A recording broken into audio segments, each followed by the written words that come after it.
Good morning, childrens. How are you all? Childrens, I hope you will be fine and healthy at your home. Childrens, इस समय आपका winter vacation चल रहा है. सभी बच्चे वेकेशन पे हैं और अपने घरों पर बैठे हुए पढ़ाई कर रहे हैं. तो आपका मैं आज क्लास ले रही हूँ एसएसटी का class 4th chapter 20 our rights and duty. इसको हम लोग रिवाइज करेंगे. आपका चैप्टर ये थोड़ा सा डिफिकल्ट था तो मैंने सोचा इसका रिवीजन दे दूं आपको. आवर राइट्स एंड ड्यूटी में सबसे पहले हम पढ़ेंगे कि हमारा कॉन्स्टिट्यूशन क्या है. कॉन्स्टिट्यूशन को समझेंगे क्योंकि इसमें जो राइट्स और ड्यूटी बताई गई है वो कॉन्स्टिट्यूशन के थ्रू ही बताई गई है. ठीक है, तो सबसे पहले हम जानेंगे कि कॉन्स्टिट्यूशन क्या है. इस चैप्टर में सबसे पहले हम देखने जा रहे हैं कॉन्स्टिट्यूशन. तो कॉन्स्टिट्यूशन क्या है? Constitution is a supreme law of our country. Constitution Bharat का सबसे बड़ा कानून है. Constitution is the written document of set of rules and regulation by which a government should function.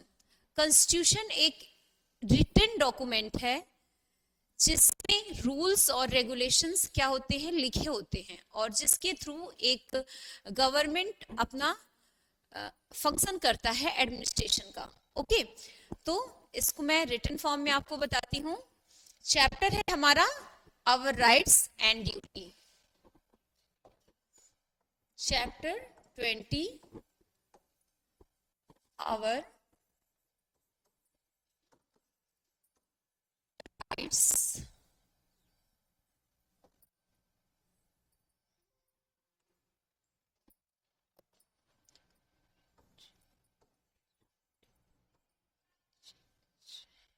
Rights and Duty.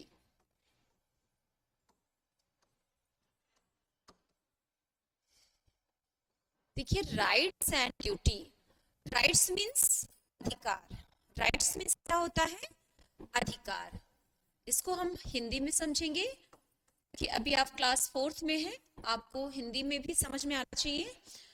Our rights and duty. Duties मतलब कर्तव्य.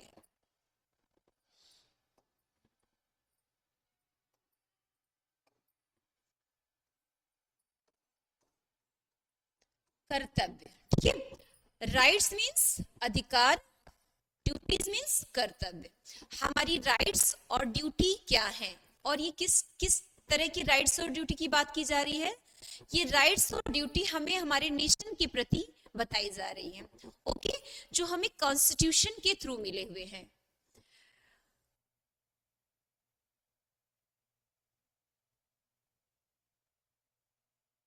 Rights दिए हैं कुछ और ड्यूटीज दिए हैं. इसको हम इस चैप्टर में देखेंगे. India is the largest country, sorry, India is the largest democracy in the world. जो भारत का संविधान है पूरे वर्ल्ड में सबसे बड़ा संविधान है. लॉन्ग और रिटन, यानी बहुत लंबा भी है, काफी बड़े फॉर्म में है, और रिटन है. जैसे कुछ कंट्रीज ऐसी हैं जिनकी कॉन्स्टिट्यूशन रिटन नहीं है.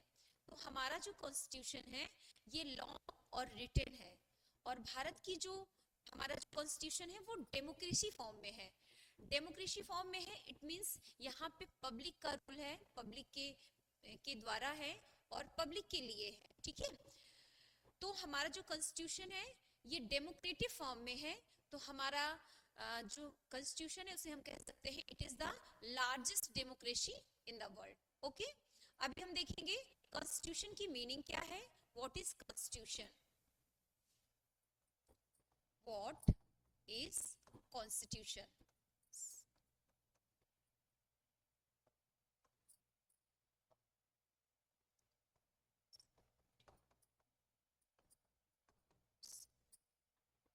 What is constitution?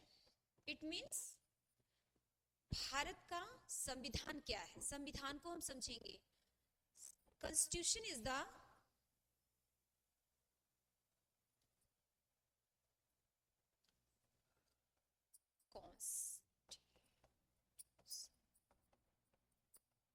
is a written document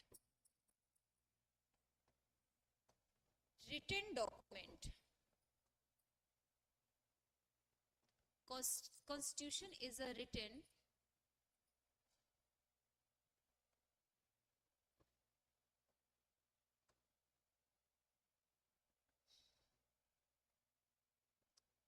document. Constitution is a written document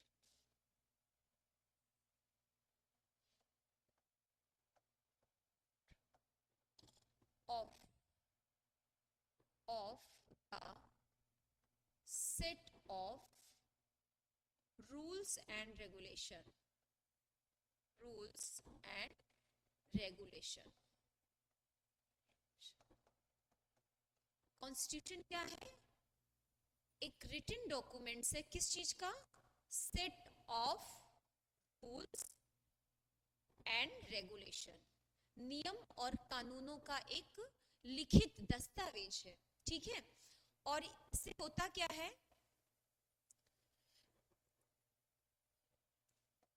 as to how a government should function.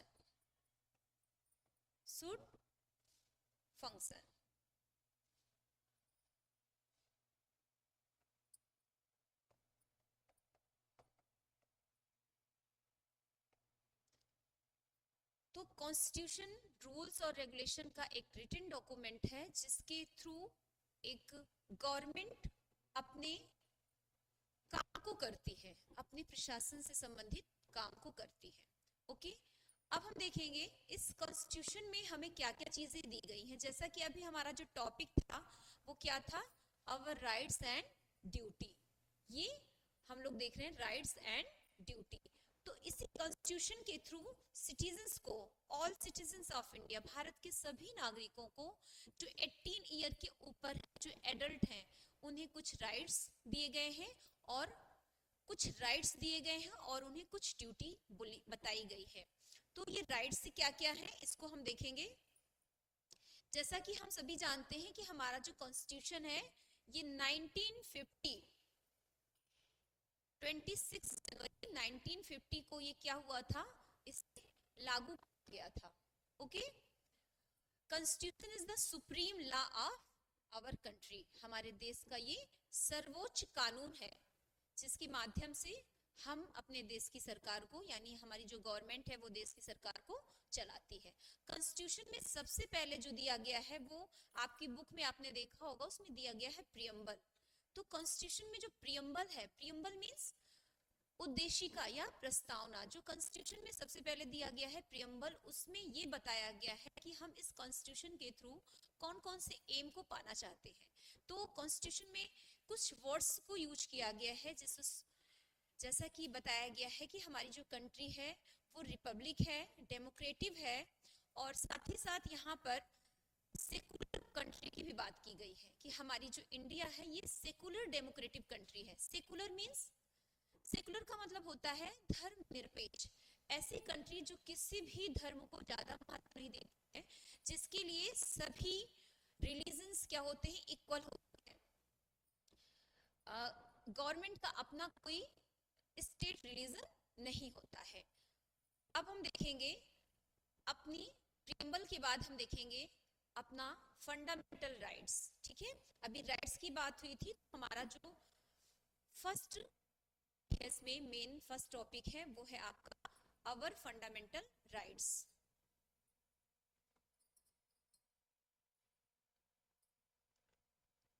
Fundamental rights क्या है?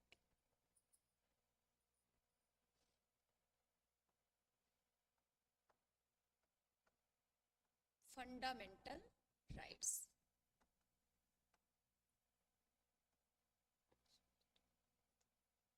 फंडामेंटल राइट्स इट मींस, क्या है इसका मतलब? फंडामेंटल मतलब होता है मौलिक या मूल।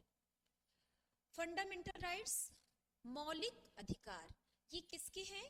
हमारे हैं, हम सिटीजन्स के हैं, जो इंडियन सिटीजन्स हैं उनके हैं। फंडामेंटल राइट्स में हम लोग देखेंगे कि ये क्या चीज होती है।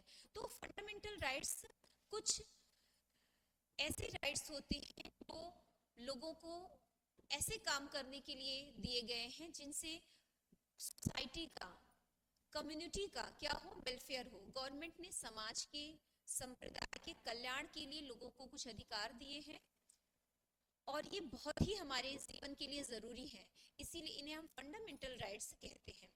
फंडामेंटल गवर्नमेंट इग्नोर नहीं कर सकती है।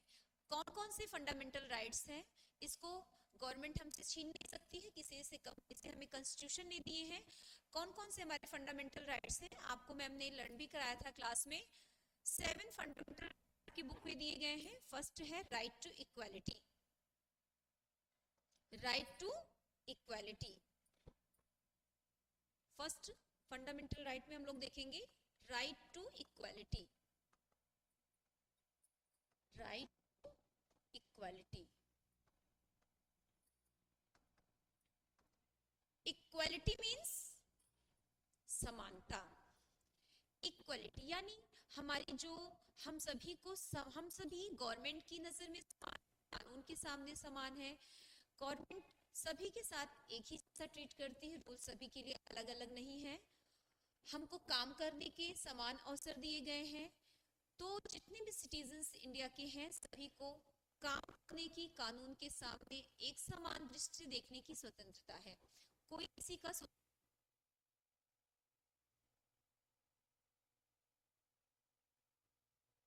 गवर्नमेंट की तरफ से हमारी जो लॉ है उसके सामने सभी क्या है, सेम है, समान है, इक्वल है। ओके, नेक्स्ट देखिए right to freedom of speech. Right, right to freedom of speech. Speech means बोलना, स्पीच का मतलब भाषण होता है, बोलने से रिलेटेड है। Right to freedom of speech, आपको बोलने की स्वतंत्रता है, आपको अपने विचारों को अभिव्यक्त करने की स्वतंत्रता है। इंडिया का कोई भी सिटीजन हो उसे अपनी बात को रखने का राइट्स है, ये हमारे फंडामेंटल राइट्स में आता है। जैसे कि हम शांतिपूर्ण ढंग से, पीसफुली तरीके से हम अपनी बात को गवर्नमेंट तक पहुंचा सकते हैं, हम सभाएं कर सकते हैं, मीटिंग कर सकते हैं, किसी रैली का हिस्सा बन सकते हैं। तो यहाँ पर आपको फ्रीडम दी गई है इस चीज की, स्पीच की, भाषण की, अपनी बात को कहने की। ठीक है, ये हमारा सेकेंड फंडामेंटल राइट है। नेक्स्ट हम देखेंगे right to follow any religion.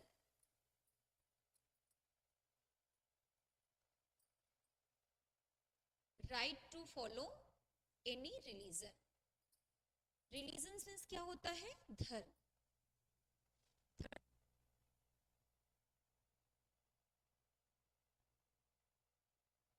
Follow any religion.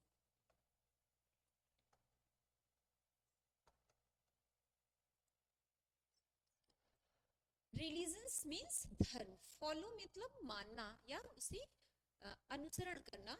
हमें किसी भी धर्म को मानने की स्वतंत्रता है। हमारी कॉन्स्टिट्यूशन ने हमारे सिटीजन को, जो इंडिया के सिटीजन्स हैं, एडेड सिटीजन्स हैं, उनको ये फंडामेंटल राइट दिया है कि वो किसी भी धर्म को मान सकते, इसके लिए उन्हें फोर्स नहीं किया जा सकता है। ठीक है, हमें किसी भी धर्म को फॉलो करने का राइट्स दिया गया है। Next, rights against exploitation. It means, इसको देखते हैं, राइट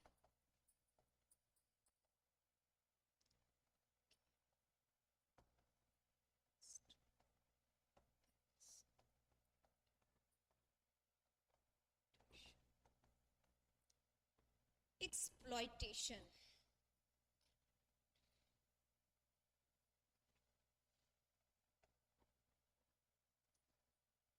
अगेंस्ट मतलब के विरुद्ध या के खिलाफ, शोषण के विरुद्ध अधिकार। एक्सप्लॉयटेशन मीन्स शोषण। देश के सभी नागरिकों को शोषण के विरुद्ध अधिकार हमारे फंडामेंटल राइट्स में है। कोई किसी का किसी भी बिहाव पर शोषण नहीं कर सकता है, जबरदस्ती उससे कोई काम नहीं करा सकता है। ठीक है, तो यहाँ पर राइट्स अगेंस्ट एक्सप्लॉयटेशन, अगर कोई व्यक्ति किसी का शोषण कर रहा है, किसी से जबरदस्ती करा रहा है, तो वो कोर्ट का हेल्प ले सकता है। ठीक है, न्यायालय जा सकता है। नेक्स्ट देखेंगे cultural and educational rights.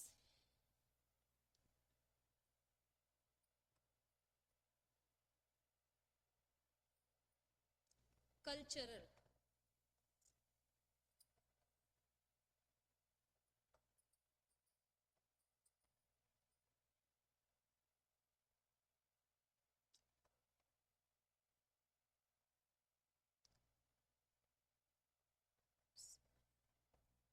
Educational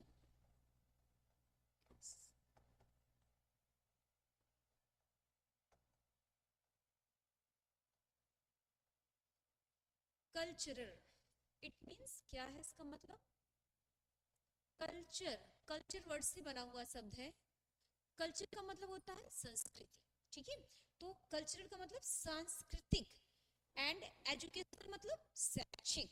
यहाँ देखिए ये वर्ड्स काफी टफ लग रहे हैं। सांस्कृतिक, सांस्कृतिक एंड एजुकेशनल मीन्स शैक्षिक।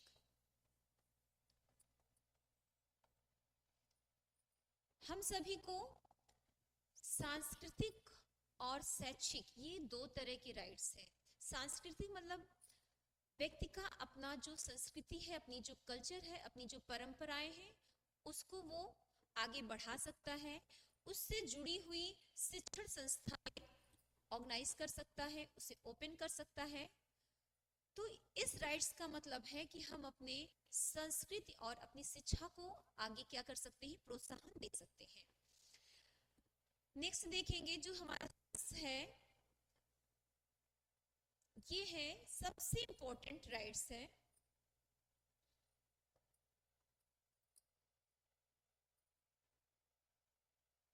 ये है देखिए ये सबसे इंपॉर्टेंट राइट है जो हमें, और जो राइट्स हमारे दिए गए हैं ऊपर, हमने 5 राइट्स की बात की है, इसमें ये सभी राइट्स को क्या करता है, सिक्योर करता है, सबको सिक्योरिटी देता है। तो right to constitutional remedies,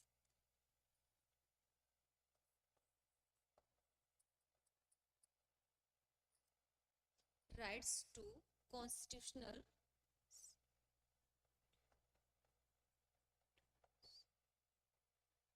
remedies.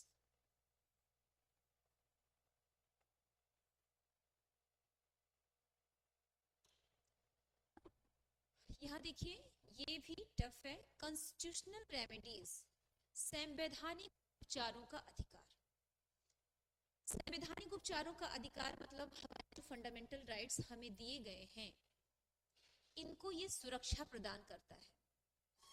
हमारे जो स्कॉलर्स हैं कॉन्स्टिट्यूशन की, जैसे कि हमारे डॉक्टर B.R. अम्बेडकर हैं, जिन्होंने हमारे कॉन्स्टिट्यूशन को बनाया था, ठीक है, जिन्हें हम फादर ऑफ कॉन्स्टिट्यूशन कहते हैं, उन्होंने बोला था कि ये जो हमारा कॉन्स्टिट्यूशनल रेमेडीज का जो राइट्स है, ये हमारे कॉन्स्टिट्यूशन की क्या है, आत्मा है, इसका सबसे इंपॉर्टेंट पॉइंट है, क्योंकि ये जो राइट्स है ये हमारे सभी राइट्स को क्या करता है, सिक्योर करता है। जो हमें राइट्स मिले हैं जैसे कि right to equality, right to freedom of speech, right to follow any religion, इन सभी को क्या करता है, सिक्योर करता है। अगर कोई हमारे अधिकारों का हनन करता है, कोई अधिकार को हमारे छीनने की कोशिश करता है, तो हम इसके खिलाफ कोर्ट में जा सकते हैं, अपनी अपील कर सकते हैं, यानी हम न्यायालय की शरण ले सकते हैं। तो ये जो राइट्स है हमारा, rights to constitutional remedies, it is a very important rights. Okay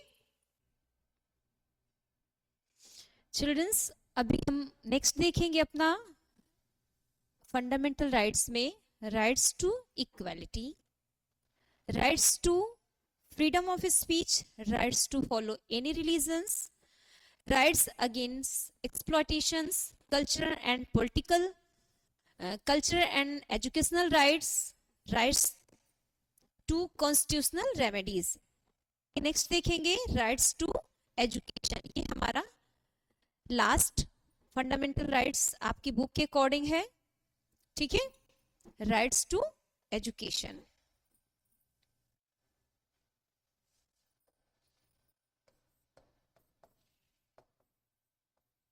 rights to education.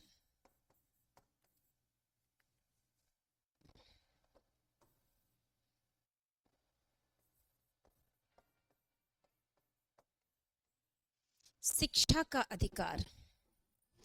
Right, देखिए यहाँ पे राइट्स एस हटा देते हैं, ठीक है।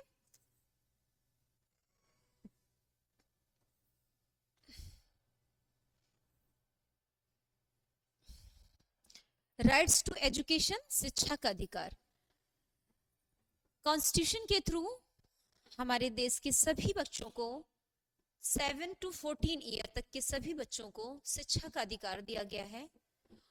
फ्री एंड कंपलसरी एजुकेशन, ये शेड्यूल बनाया गया है कि सभी बच्चे जो 7 ईयर से 14 ईयर के हैं उन सभी को गवर्नमेंट की तरफ से फ्री और कंपलसरी मींस अनिवार्य शिक्षा कैसी होगी, निःशुल्क और अनिवार्य, यानी सभी बच्चों का पढ़ना जरूरी है और उसके लिए कोई भी पेमेंट करना होगा, वो क्या होगी, बिल्कुल फ्री होगी। तो हमारे जो विद्यालय बच्चों के लिए ओपन किए जाते हैं, बेसिक जैसे विद्यालय हैं, जूनियर लेवल के जो विद्यालय हैं यानी 8 तक हैं, वो फ्री एजुकेशन पा सके, ये उनके राइट्स में है। तो लास्ट हमने देखा राइट्स टू एजुकेशन यानी शिक्षा का अधिकार, पढ़ने का अधिकार। तो ये सभी क्या हमने अभी देखे, हमारे फंडामेंटल राइट्स को देखे। फंडामेंटल राइट्स क्या है, वो ऐसे एक्शंस हैं जो कम्युनिटी के वेलफेयर के लिए, उनके व्यक्ति विकास के लिए बहुत ही ज्यादा जरूरी है। और ये जो हमारे फंडामेंटल राइट्स हैं, इसको कोई भी व्यक्ति इसको इग्नोर नहीं कर सकता है, ठीक है।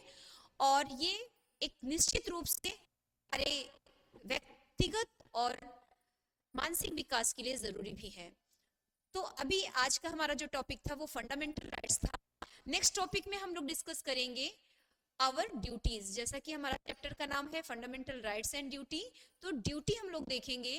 तो ड्यूटी क्या है, ड्यूटी का मतलब हमारा कर्तव्य, हमें काम क्या करना है। हमें अगर अधिकार दिए मिले हैं तो उसके पीछे कुछ हमारे उत्तरदायित्व भी होते हैं, कुछ हमारे काम भी होते हैं, कर्तव्य भी होते हैं, क्योंकि जो राइट्स और ड्यूटी होते हैं वो एक ही कॉइन के अलग अलग दो पहलू होते हैं, ठीक है। तो राइट्स के साथ ड्यूटी हमारा प्लस होता है। तो बेटा आप लोग आज ये टॉपिक अच्छे से देखिएगा, जैसा कि क्लास में भी डिस्कस किया गया है, लेकिन आप